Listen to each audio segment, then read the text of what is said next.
They had a group of 24 people, and these people were addicted to cigarettes, okay? Traditional cigarettes, traditional nicotine that we would think of. And they gave 12 of the people an inhaler, so it was an inhaler with CBD. Now, again, this might have not had any of these other harmful chemicals in it. I don't know the parameters of the inhaler, but they gave them an inhaler with CBD, and they gave that to half of the group. And then they gave the other half of the group a placebo inhaler. And they told people every time they craved a cigarette to just take a puff of the inhaler, to take a puff of the CBD.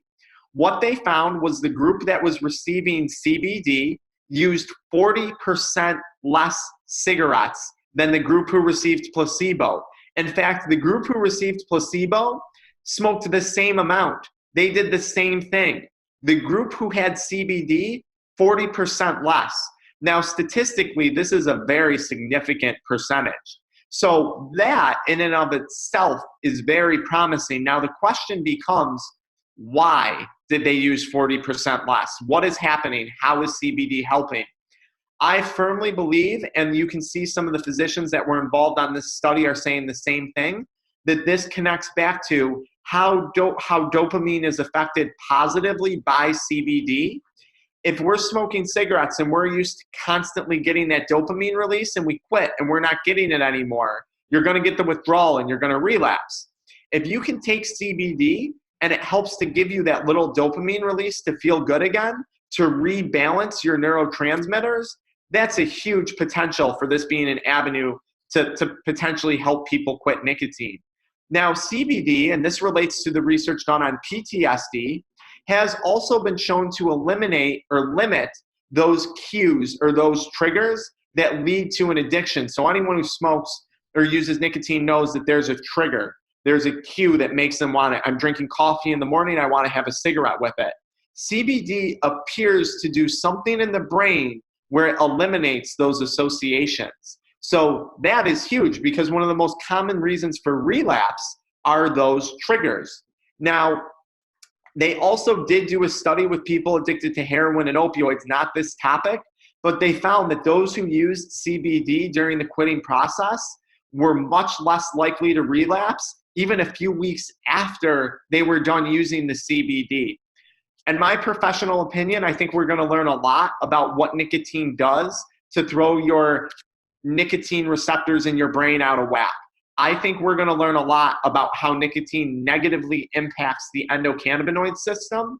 And I think at the end of the day, what's happening is CBD is being used to once again rebalance that system by rebalancing dopamine, rebalancing epinephrine, and helping to reduce those cravings. Now, for a lot of people too that are going through the withdrawals, CBD absolutely has already been shown to help with these things.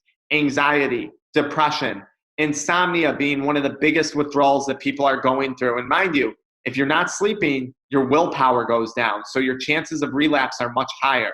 So if you can use CBD to help with that insomnia, now you're going to get a better night's sleep, more willpower, less of a chance of relapse. Now maybe you're less anxious because you slept good and you didn't relapse, because every time you relapse, anxiety goes up. So you can see how I think CBD would be an amazing component to add into a regimen when you're trying to quit nicotine. And again, as we spoke about before, what do you really have to lose when we don't have the bad side effects like we see with some of these other things?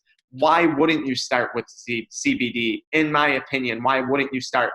Now, before we get to any questions, I'll just say this.